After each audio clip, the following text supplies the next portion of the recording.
भजनलाल सरकार प्रदेश के कोचिंग संस्थानों पर नियंत्रण के लिए कड़ा बिल लाने की तैयारी में है। इसको लेकर कि Rajasthan coaching institute controlled and regulation bill 2025 में सरकार ने कई महत्वपूर्ण संशोधन किए हैं। इसके बाद पास होने पर यह विधेयक अगर सही से लागू हुआ तो छात्रों को बड़ी राहत मिलेगी। इस विधेयक में जुर्माना राशि को भी घटा दिया गया है। इस विधेयक में 100 या फिर उससे अधिक छात्रों वाले कोचिंग संस्थानों को शामिल किया गया है। जानिए इस नए विधेयक से छात्रों को क्या राहत मिलेगी। नए कोचिंग बिल में छात्रों को कई बड़ी राहत मिलेगी। इसके तहत अब कोचिंग संस्थान अब एक मुश्त फीस नहीं ले सकेंगे। छात्रों को अब कोचिंग संस्थानों को 4 किस्तों में फीस जमा करवाने की राहत मिलेगी। साथ ही अब छात्र किसी कारण से बीच में पढ़ाई छोड़ सकते हैं तो कोचिंग संस्थानों को उसे 10 दिन के भीतर फीस वापस करनी होगी।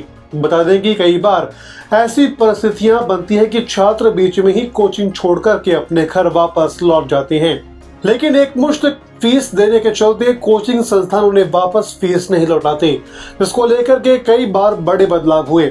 इसके अलावा हॉस्टल फीस का शेष भाग भी लौटाना अनिवार्य होगा। नए बिल के अनुसार कोचिंग संस्थानों को अब छात्रों को नोट्स और स्टडी मटेरियल निःशुल्क उपलब्ध करवानी होंगी। नए प्रावधानों के तहत 100 या फिर उससे अधिक छात्रों वाले कोचिंग संस्थानों को इस बिल के दायरे में रखा गया है। वहीं 100 से कम छात्रों वाले संस्थानों को रजिस्ट्रेशन और बिल की अन्य औपचारिकताओं को छूट मिलेगी। नए विधेयक में सरकार ने कोचिंग संस्थानों काफी कड़े नियमों को शामिल किया गया है। इसके तहत जो कोचिंग संस्थान बार बार नियमों का उल्लंघन करेंगे तो कोचिंग संस्थान का रजिस्ट्रेशन रद्द होगा और बकाया राशि वसूलने के लिए संपत्ति तक जब्त की जाएगी। इसके अलावा हर ब्रांच को अलग कोचिंग संस्थान माना जाएगा और प्रत्येक 3 साल में रजिस्ट्रेशन का नवीनीकरण अनिवार्य होगा।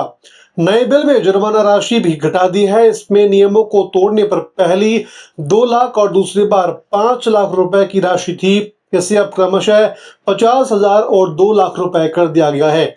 इस विधेयक को प्रभावी रूप से लागू करने के लिए विशेष प्रावधान किए गए हैं। इसके साथ में कोचिंग संस्थानों की निगरानी के लिए राजस्थान कोचिंग सेंटर प्राधिकरण का गठन किया जाएगा।